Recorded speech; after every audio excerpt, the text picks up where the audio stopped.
Stock market में पैसा बनाना मुश्किल नहीं है। थोड़ी सी इन्वेस्टमेंट से आप शुरू करके आप पैसा बना सकते हो, लेकिन आपको थोड़ी एजुकेशन होनी चाहिए स्टॉक मार्केट के अंदर। स्टॉक मार्केट के अंदर दो तरह के एनालिसिस मेनली होते हैं। एक होता है टेक्निकल एनालिसिस और दूसरा होता है फंडामेंटल एनालिसिस। टेक्निकल एनालिसिस क्या होता है कि मार्केट के अंदर इमोशनल बाइंग और इमोशनल सेलिंग हो रही होती है। उस इमोशनल बाइंग और इमोशनल सेलिंग के रिज़ल्ट में एक इमोशनल स्टडी बनती है। उस इमोशनल स्टडी को हम कहते हैं टेक्निकल एनालिसिस। यानी कि आप देखते हो कि मार्केट के अंदर बायर्स और सेलर जो है वो इमोशनली कैसे बाइंग और सेलिंग करते हैं। तो डिफरेंट टाइम जोन बना दिए जाते हैं। मिनट का टाइम जोन बना दिया जाता है कि 1 मिनट के अंदर क्या इमोशनल बाइंग और सेलिंग हो रही है। इसी तरह से 5 मिनट का, 3 मिनट का, 1 घंटे का, 1 वीक का, 1 मंथ का, डिफरेंट टाइम जोन बना दिए जाते हैं। उन टाइम जोन को स्टडी करके हमें पता चलता है कि इमोशनली लोग कैसे रिएक्ट करते हैं। जैसे आप मंडी में जाएं तो बोलियां लगती हैं ना, एक बंदा 100 रुपया बोली लगाता है, कि 110 लगाता है, कि 105 लगाता है, डिफरेंट बोलियां लगती हैं। उन बोली के हिसाब से बाइंग और सेलिंग हो रही होती है। इसी तरह स्टॉक मार्केट और क्रिप्टो मार्केट के अंदर जो बाइंग सेलिंग हो रही होती है वो भी उन्हीं बोलियों की तरह हो रही होती है। एक बंदा बोली लगा रहा होता है और दूसरा बंदा उसको बोली को एक्सेप्ट कर रहा होता है, तो वो सेलिंग हो रही होती है। इसी तरह वो बोलियां कभी बढ़ती जाती हैं, स्टार्ट में गैप ज़्यादा होता है और फिर इवेंचुअली वो गैप कम होते होके एक प्राइस के ऊपर कंसेंसस बिल्डअप हो जाता है और वो प्राइस को हम कहते हैं मार्केट प्राइस।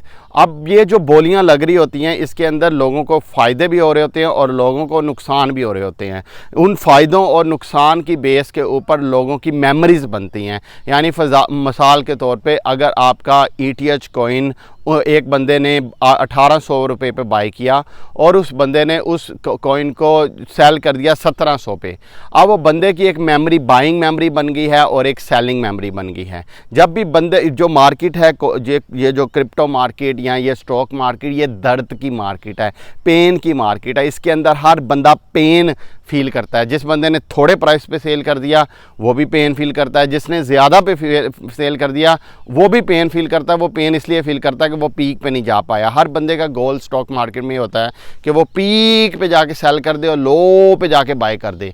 तो जो पीक पे जाके तो सेल होना पॉसिबल नहीं होता। कोई एक आध बंदा ही होता है जो जिसकी लक लग जाती है, मार्केट को मैच करना पॉसिबल नहीं होता।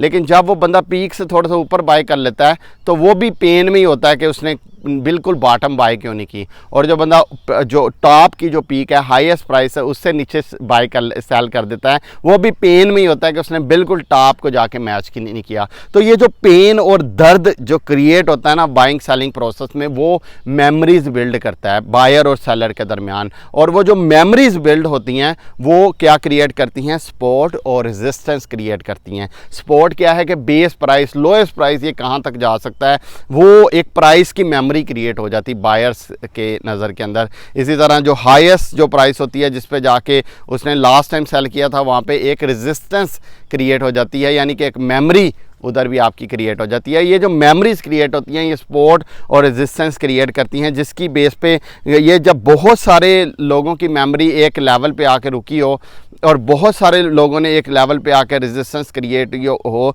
तो वो जेनेरिक रेजिस्टेंस होती है। वो पेन की जो दर्द होता है, उस दर्द के रिज़ल्ट में जो सपोर्ट और रेजिस्टेंस क्रिएट होती है वो फिर बड़ी देर तक लोगों को याद रहती है। और वो जो बायर कुछ 1-1.5 साल उस चीज़ को याद रखते, कहते हैं जिथे थुक लगा हुआ है ना बंदे नूं, उत्थे बंदा वो चीज़ याद रखता है। इसी तरह जिसको जिस स्टेज पे लॉस हुआ हो वो उसी चीज़ को याद रखता है। इसी वजह से प्राइस जो की फ्लक्चुएशन, प्राइस के अंदर फ्लक्चुएशन तो होती है, लेकिन वो प्राइस को ऑटोमेटिकली इमोशनल मैनेजमेंट उसकी सपोर्ट और रेजिस्टेंस पे होती है। अब हम टेक्निकल एनालिसिस में लोग क्या करते हैं कि उन सपोर्ट और रेजिस्टेंस को स्टडी करते हैं और उसके बीच में जो इमोशनल बाइंग और सेलिंग हो रही होती है उसके बिहेवियर स्टडी करके हम प्रेडिक्ट करते हैं कि हमारा प्राइस आगे 4 दिन में क्या होगा, 10 दिन में क्या होगा, 1 वीक में क्या होगा। वो गलत भी हो सकता है। ज़रूरी नहीं कि टेक्निकल एनालिसिस आपका ठीक हो, लेकिन 60 to 70% आपका टेक्निकल एनालिसिस ठीक ठीक होता है, जिसकी वजह पे हमें एक बेस लाइन मिल जाती है, हमें एक सपोर्ट मिल जाती है, जिसकी बेस पे हम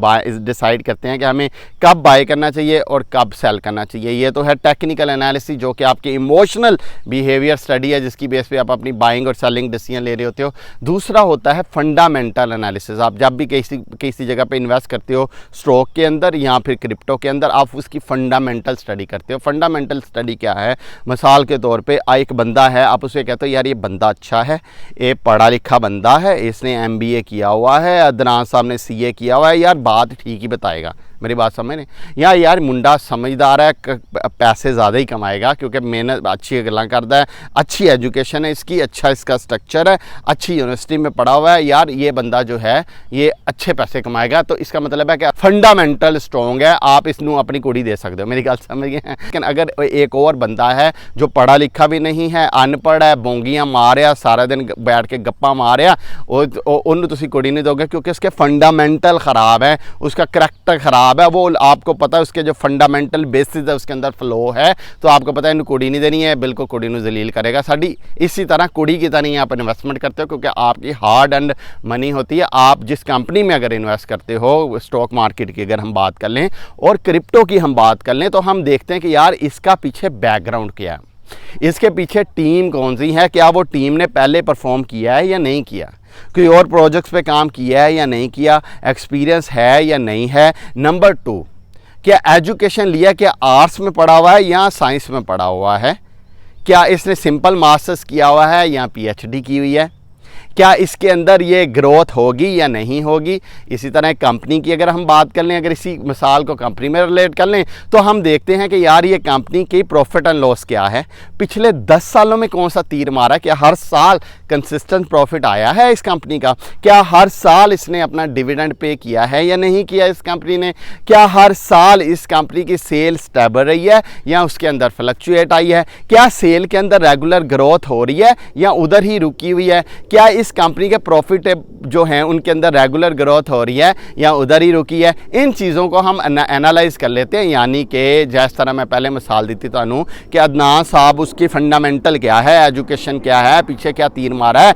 उसकी बेस पे आप कहते हो कि यार आगे भी ये वाकई तीर मारता रहेगा, लेकिन अगर पीछे तीर नहीं मारा कोई उसने, तो फिर इसका मतलब है आगे भी वही काम करेगा। यानी हिस्ट्री को देख के, उसकी टीम को देख के, उसके प्रोजेक्ट की वायबिलिटी के फ्यूचर आउटलुक क्या होगा इस प्रोजेक्ट का, दुनिया कहाँ किस तरफ जा रही है, क्या चेंजेस इस प्रोजेक्ट की वजह से आएंगी, क्या फ्यूचर में जो जहाँ पे दुनिया जिस साइड पे चेंज हो रही है उस साइड पे ये जा रहा है कि नहीं जा रहा। मिसाल के तौर पे अगर एक कंपनी स्मार्टफोन है, तो स्मार्टफोन आप बिल्कुल वर्चुअल रियलिटी की तरफ जा रहे हैं, आगे एडवांसमेंट की तरफ जा रहे हैं। अगर कोई फ़ोन कंपनी वर्चुअल रियलिटी की तरफ आगे एडवांसमेंट में काम कर रही है, जैसे एप्पल है, अच्छी जगह एडवांसमेंट में काम कर रही है, आपको पता है फ्यूचर आउटलुक ठीक लग रहा है, इस कंपनी में इन्वेस्ट कर देना चाहिए। लेकिन अगर आपको एक कंपनी दूसरी साइड पे जा रही है, बटन टेक्नोलॉजी पे जा रही है, कोई वीक टेक्नोलॉजी पे जा रही है, जिसका आपको पता है कि फ्यूचर में ये टेक्नोलॉजी रहनी नहीं है, इसका क्या उसमें इन्वेस्ट नहीं करेंगे। मतलब कहने का ये है कि एक कंपनी के फंडामेंटल स्ट्रॉन्ग है, यानी उसका माजी भी ठीक है, उसका प्रेजेंट भी ठीक है, उसका फ्यूचर भी ठीक है, उसके अंदर आप इन्वेस्ट करेंगे।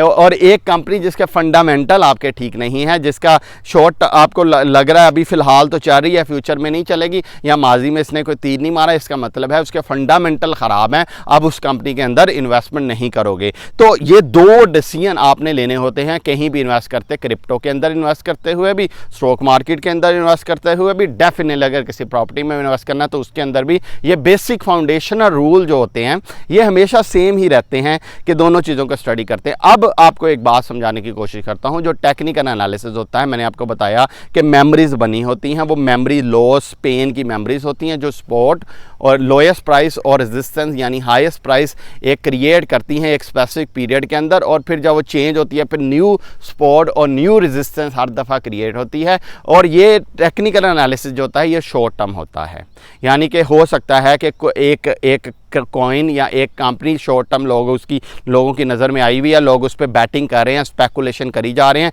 इमोशनल बिहेवियर की वजह से प्राइस चेंज होता जा रहा है। यानी टेक्निकल एनालिसिस ज़्यादातर शॉर्ट टर्म पीरियड के लिए आपके लिए वायबल होता है, लेकिन जब आप लॉन्ग टर्म पीरियड में जाते हैं तो टेक्निकल एनालिसिस लॉन्ग टर्म में चेंज हो जाता है, क्योंकि वो जो लोग जिन्हें दर्द लॉस हुए होते हैं वो मार्केट को 1-2 साल के बाद छोड़ के जा चुके होते हैं, न्यू लोग आ चुके होते हैं, उन्हें वो पुरानी मेमोरीज याद नहीं होती, इसलिए वो न्यू लोग आके न्यू न्यू सपोर्ट और न्यू रेजिस्टेंस बनाते हैं, इसलिए कोई 2-3 साल से पुराना टेक्निकल एनालिसिस इतना यूज़फुल नहीं होता। लेकिन फंडामेंटल एनालिसिस जो है, ऐसे इन्वेस्टर जो कि लॉन्ग टर्म इन्वेस्ट करते हैं, जैसे वारेन बफेट है या इस तरह के जो बड़े बड़े जो वैल्यू इन्वेस्टर हैं, वो लॉन्ग टर्म में इन्वेस्ट करते हैं, यानी फंडामेंटल पे इन्वेस्ट करते हैं। वो कुड़ी देन तो पहले देखेंगे हाँ जी मुंडे ने पीछे की तीर मारे, यदि एजुकेशन की है, फ्यूचर में इसकी एजुकेशन का क्या स्कोप है, मुंडे की वाइबिलिटी क्या है, मेरी बात समझ रहे हैं। लेकिन जो टेक्निकल एनालिस्ट होगा वो शायद किसी फजूल बंदे पे भी लगा दे जो लोगों की नज़र में इस वक्त टेम्परेरी तौर पे हिट हुआ है।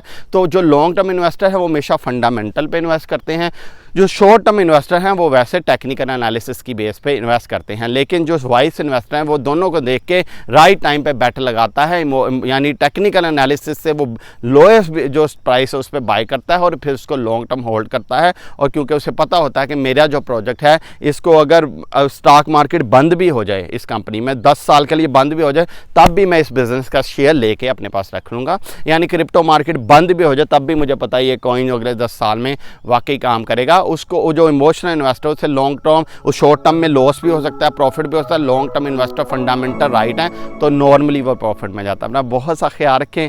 नीचे कोई कमेंट हो ज़रूर बताइएगा। Thank you so much.